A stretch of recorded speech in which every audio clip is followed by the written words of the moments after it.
Hi guys, it's the Forgetful Scholar, and let's chat about books. So this week, Vampire Disappointment, American Princess, and let's say Cowboy with a Heart of Gold.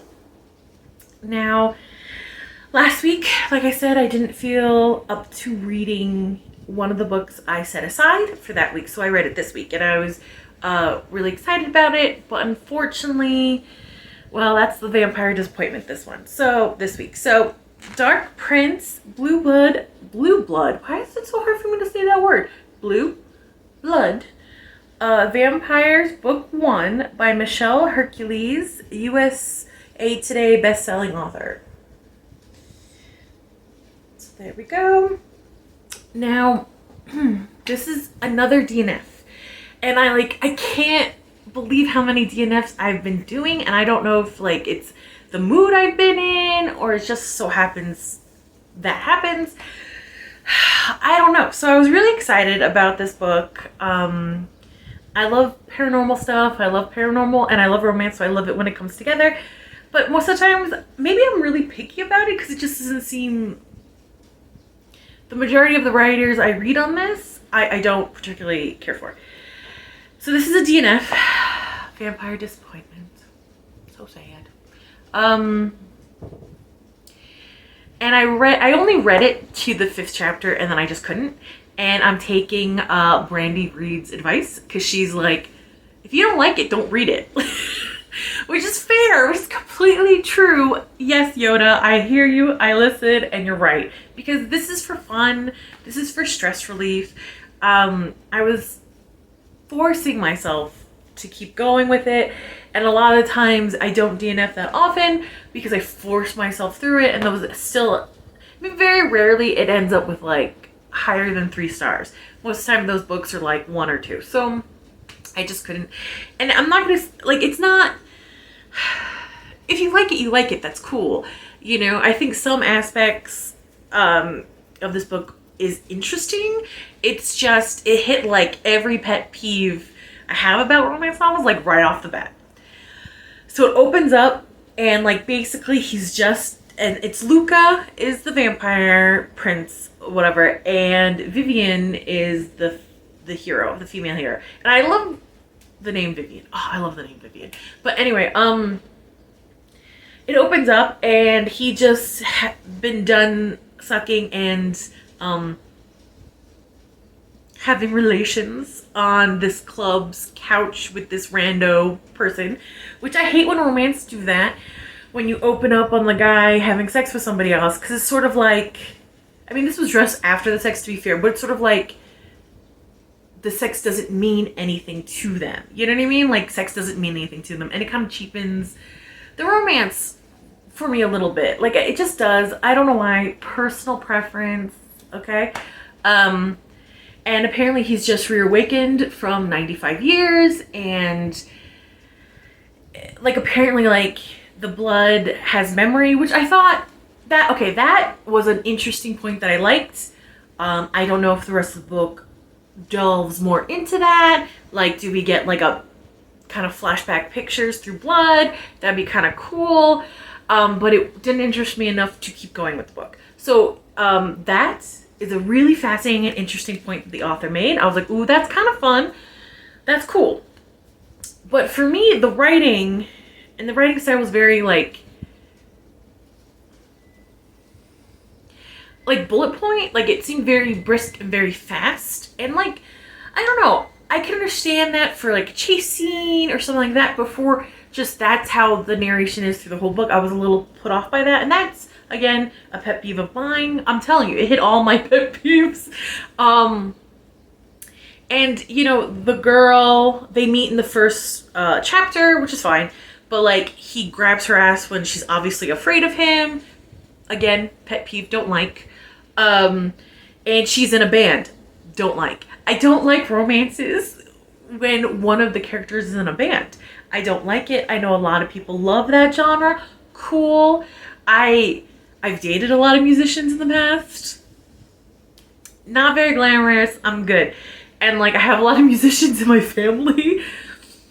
Love them to bits, but come on, they can be such pain in the asses. Like, it's, I don't know, maybe because it's too close to my real life that I don't like it because it doesn't let me fall into the fantasy, you know?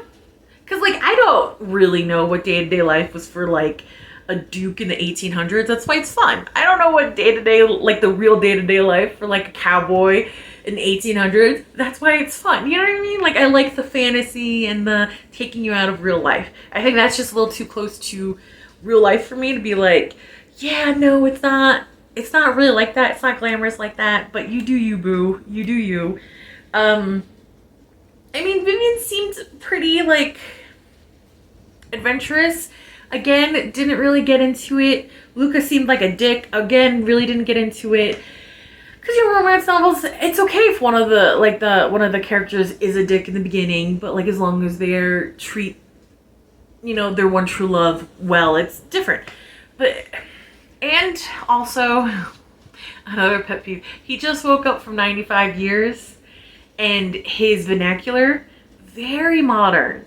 Very modern. And, like, I get that the author was like, oh, the blood remembers, but would there still be... And he just woke up and he just had the memories downloaded in his brain from the blood, you know, kind of thing. But wouldn't there still be kind of a transition? I don't know if they explore that later, but to me, like, the fact that he was saying bitch and, like, all this kind of stuff, like, right in the first chapter, his internal thoughts were very modern syntax, modern vernacular. I was just like, really? Like, that seems a little, I don't know. Again, that was a little, like, pet peevish. Because I'm like, I can't really, like, for me, I can't really picture that. A vampire that just woke up after 100 years and is like, this bitch, blah, blah, blah. I'm like, really? Wouldn't it? I mean, it could have been kind of fun if he did more, like, you know, slang from 95 years ago. That could have been a lot of fun. That could have been a lot of fun, you know what I mean? But it was just so modern. And it is an FM, paranormal, contemporary. Sorry, I forgot to say that in the beginning. That's what it is. I was so disappointed. I was really looking forward to it. And I put it off from last week because I was in a bitchy mood last week. And I wanted to give it a fair shake. But I couldn't get past chapter 5. I just couldn't. I hate banned romance novels. I hate when the lead guy is, like, having sex with somebody else. And I've read a few books where that happens, but the author managed to still hook me in. You know, there was nothing to hook me in this. And, like, I hate to say it, because, like, I really feel bad when I don't particularly like a book like this, because it must be so difficult to write a book. Like, I can't imagine how difficult it is to create these little universe and, like, how brave it is to share it with the world. You know what I mean? And I don't want to diminish that. I mean, USA Today bestselling author. So I'm sure a lot of people like your writing style. I did find some little bits of it that could have been interesting. I just didn't care. I really hated Luca. Like, there was really nothing. I was like, how am I going to be okay with this guy grabbing her ass when she's obviously terrified? You're like... You know what I mean? Like, there's just, like, things I was like, oh, I don't like it. I don't like it. So I followed Brandy Reed's advice and put it the fuck down. And then I felt I really needed a reset. So the other 2 books I did this week were revisits or rereads. The one, the American Princess one, I read this once. And I vaguely remembered it. I remember I really enjoyed it. But I remember a couple points of it, but I don't remember much of it. And it came out in 1991. And yes, they're both Johanna Lindsey's, because we talked about this before. That she was kind of the only author I read before I started this channel, and this channel is one of the reasons I started opening myself up to new authors, which I'm so thankful for. So this is Once a Princess by Johanna Lindsey. It doesn't have the fun little insert cover, but yeah. And look at it. Yeah, it's old. So this takes place in the late 1800s, I believe. Yes. Oh, well, no, 1835. I was confusing with the other one that also took place in the 1800s. So 1835. Now this is FM historical, and it jumps between a fake imaginary country that seems to be kind of situated by Russia. and America. So this is the American Princess. And I loved it. Like, I remember enjoying it when I read it the first time, but I never revisited it. But this is like, I really love this. I do remember I did enjoy it when I read it the first time, but like the first half annoyed me when I read it. And this was like in high school. This was like 1,002 years ago. But reading it now as an adult, I get why the first half annoyed me, because the author wanted you to be as frustrated as the lead characters were. And you do. You feel that frustration. So Stefan is the crown prince of this make-believe country that I completely forgot what it's called. Sorry. I didn't make a note of it because why would I? Why would I? Right? He's the crown prince, and he is betrothed since he was little to the previous royal family's princess. And basically there was a big rebellion, and she was almost killed in her crib, and people think, like, the enemies are led to believe that she is dead, but they sent her to America to hide out. Her name is Titania. Oh, I love that name too. I will say for this, like, really cute name these weeks, you know what I mean? I didn't like the first book, but Vivian's such a great name, and I always forget about that name. It was such a great name. Anyway, and Stefan has scars on his face, like he's scarred up. So he thinks he's ugly and no woman wants him, and his mistress, who we hate, kind of reinforces that stereotype because she knows that'll get her more money, more jewels, you know what I mean? She kind of plays on his insecurities. They're like, oh, I'm the only woman that wants you, because she wants power, she wants money, you know what I mean? And he's convinced that this spoiled girl raised in America is going to see him as a beast and hate him, whatever, because her family was known to be beauties.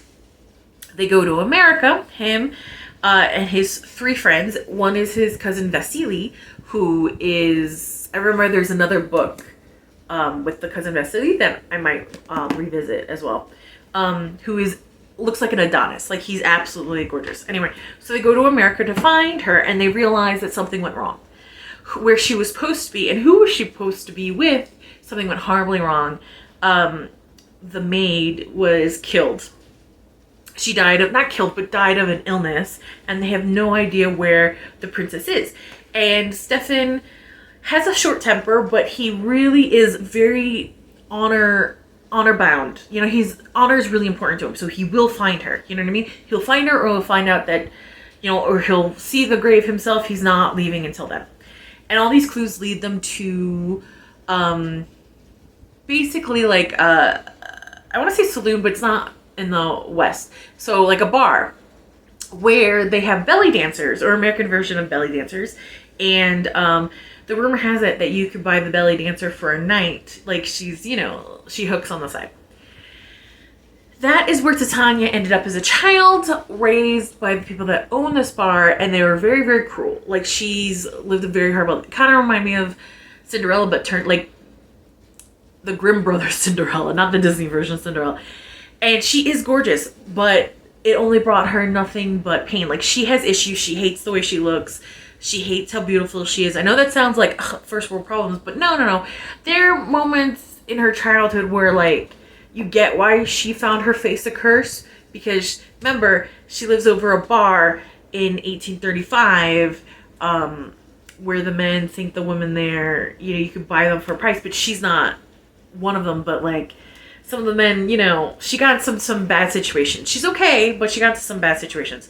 So she puts makeup on her face to make her look haggard and old, so no one will pay attention to her. And through happenstance, she has to stand in for the belly dancer one night, and that happened to be the night Stefan and his crew go there, you know, and they find out that Titania the princess works there, and that she's the dancer, but the dancer is a hooker, so they think she's a hooker, but she's not the hooker, but she is the princess, because she has a brand on her heel that proves that she's a princess. Yes. Yes.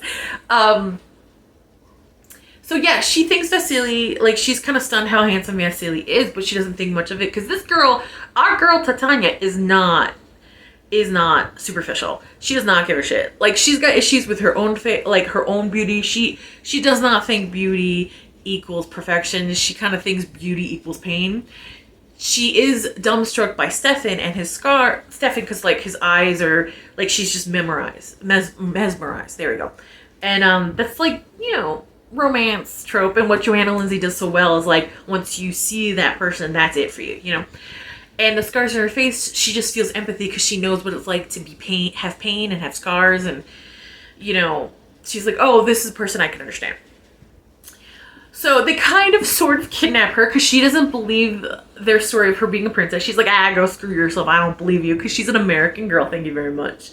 And like, I like that she doesn't believe them. I like that she tries to get away from them. I like that she thinks it's all bullshit. I like that she thinks it's all bullshit till like almost the very end, because it's like, why? She's like, why would something good happen to me? Nothing's good ever happened to me. You know what I mean? And yes, I was frustrated again for the first half of this book, but I realized I'm supposed to be. You know what I mean? And it's kind of sweet. I loved how like she wasn't a prostitute. You know what I mean? She wasn't the prostitute. But like, to prove it, they would have to sleep together, but Stefan doesn't remember their night together. He thinks he hurt her. Like, it's all this stuff. So like, she's like, well, no, I'm not going to tell him the truth, even though the cousin knows the truth, and it's like killing him because him and Stefan are best friends. He wants some, but like, she orders him because she's, you know, you can't tell him the truth because she wants Stefan to love her for who she is, just like he wants her to love him for who she is. So it's a wonderful happy ending. There's a lot of like political intrigue in this and assassination attempts, and it's like, this was done really well. What one of Johanna Lindsey's newer books, like the Anastasia kind of book, didn't do very well. This was done really, really well. So if you want kind of something like that, like political intrigue, 1800s, American princess being an American and like, screw you, but I don't believe you, check it out. It's fantastic. Now, the last book would be Cowboy with a Heart of Gold. Again, revisit. And this one is a 5-star. It's always been a 5-star for me. FM, historical as well. This takes place in the Wild West, so late 1800s. I've revisited this many, many times, especially when I feel really in the dumps. So it's Johanna Lindsey, and it's A Heart So Wild. Now, this is another old-fashioned one, so some of the parts you might be like, oof, shouldn't this be classified as a dark romance? Yes, but this was published 1986. Oh god, anyway. My brother wasn't even born yet. This was a long time ago. 1986, they didn't really have classifications for romance, historical, romance, contemporary. That was kind of it. So, I think nowadays this might be on the edge of dark romance, but not quite, because Johanna Lindsey, even when she goes dark, she doesn't go full dark. Like, not like whips and chains and stuff. Like, she doesn't go full BDSM. You know what I mean? So this is Courtney and Chandos. And I always internally pronounce it Chandos. I will put it here on the bottom. It's a shortening of his Native American name. Okay, so this is one that I will give you a trigger warning. It has descriptions of secondary characters, rape, torture, and death of a minor. So there's a trigger warning for you. It doesn't get explicit. I think one point he's kind of lost in the memory, and you see it then, but like, it's a secondary character. Like, you don't meet this character. It's his little sister who was half Native American, half Caucasian, and Chandos is out to revenge and kill the men that raped and tortured his little sister. And you are just like, yes, go kill them all. Like, you are with him. You want them all to suffer, because my God, she was a child, you know? And I mean, it's horrible anytime, but like, especially horrible when it's like a child. That's why we said, like, I was surprised when Johanna Lindsey doesn't go dark, because she's gone dark a couple times. So he's on the trail for the people who killed his sister, And Courtney, who her father remarried and is moving out to the West, he's a doctor. They're just left the East Coast and they're moving out to the Wild West. Wild West. And they cross paths because the farmer that they stopped in is one of the farmers that killed his sister. So they kind of get caught up in it. And the thing is, Courtney and the stepmom hide in the barn and they think the father is killed. And Chandos reaches into the barn where they're hiding and pulls her up by their hair. And he looks like he's going to kill them, but he can't kill Courtney because he just can't. Like, there's something about her that just, her innocence reminds him of his little sister, so he leaves her. And he leaves the stepmom and Courtney alive. I know, it's kind of dark. And over the years, like, he's checked on her. Not that she knows it, but he's checked on to make sure she's okay, things like that. And she wants to leave where they are because she is convinced her dad is alive and she is going to find him. And she's going to find him and that's it. And she wants to leave. And there's a man in her town that wants to marry her and he's very handsome and all that, but he's like really ugly inside and she doesn't want to marry him. She knows he's not a good person. She wants to leave and her stepmother is pretty horrible to her. So she hires Chandos unknowingly, not knowing that they had that connection prior, to get her to where she needs to go. And he takes her to scare her because he thinks that's the stupidest thing anybody could do. She'd be raped and killed and left for dead. No one would know it. So he tries to teach her a lesson. And it doesn't go as he plans. Like, it doesn't go as plans. Because, again, in the beginning, it's really dark. I know, it's really dark. So if you don't mind that, go for it. If, like, you're like, it's not really my thing, I would say give it a try. It doesn't stay that dark, okay? This is kind of an enemies to lovers if I have to give it a context. And I don't really like enemies to lovers, but I love this book. It's a 5-star. I love it. And this really I really needed a reset. And this reminded me why I love romance so much, because the last couple weeks I've kind of been like, meh. So I'm happy I did this. Oh, today was longer than I planned. I guess the first book's rant took a little longer than I meant to, but I'm done. I promise. I don't want to, but it's time for me to get back to the railroad. Like, comment, subscribe, and I'll see you later. Bye.